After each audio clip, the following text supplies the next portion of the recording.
స్తుతి చెల్లించి ఉల్లాసింతుము హల్లెలూయా. స్తోత్రించి కీర్తించెదము హల్లెలూయా. స్తుతి చెల్లించి ఉల్లాసింతుము హల్లెలూయా. గడచిన కాలమెల్లా కంటి పాపావలే, గడచిన కాలమెల్లా కంటి పాపావలే కాచేను ప్రభువు మమ్ము హల్లెలూయా. ప్రభును స్తోత్రించి కీర్తించెదము హల్లెలూయా. స్తుతి చెల్లించి ఉల్లాసింతుము హల్లెలూయా. స్తోత్రించి కీర్తించెదము హల్లెలూయా. స్తుతి చెల్లించి ఉల్లాసింతుము హల్లెలూయా.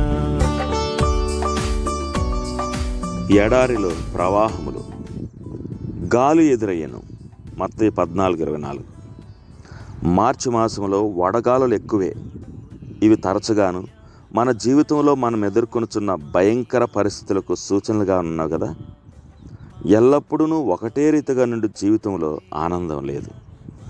పరిశోధనలో మన ప్రార్థనకు ప్రాముఖ్యత నొసగుతాయి. వాగ్దానములను మరింత గట్టిగా పట్టుకునేటట్లు చేస్తాయి. మన శీలమును మరింత మెరుగు చేస్తాయి. మన ప్రియులను పోగొట్టుకున్న నష్టము తుఫాను వంటిదే. అయితే అదే సమయంలో మనలను ఆయనకు మిక్కిలి సమీపంగా త్రోస్తున్నాయి. ఆయన రహస్య సన్నిధిలో మనం ఆయన స్వరమును స్పష్టంగా వినగలం. అది మృదువుగాను మెల్లగాను వినబడును. గొప్ప గాలికి అలలు పైకెగిరి నావను తలక్రిందులు చేసినప్పుడే ఆయన మహిమను శక్తిని స్పష్టంగా చూడగలం.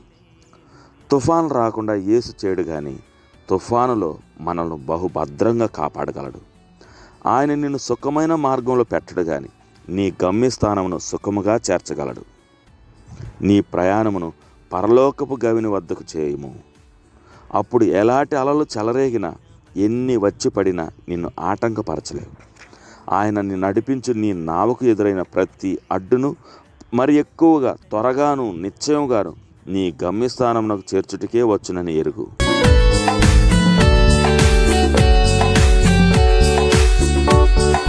ఘోర తుఫానులెన్నెన్నో హల్లెలూయా.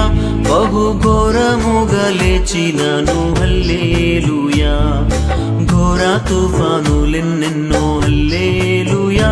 బహు ఘోరముగా లేచినను హల్లెలూయా.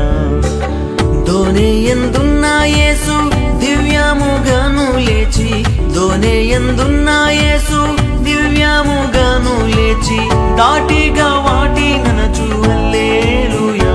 ప్రభుని స్తోత్రించి కీర్తించెదము హల్లెలూయా. స్తుతి చెల్లించి ఉల్లాసింతుము హల్లెలూయా. స్తోత్రించి కీర్తించెదము హల్లెలూయా. స్తుతి చెల్లించి ఉల్లాసింతుము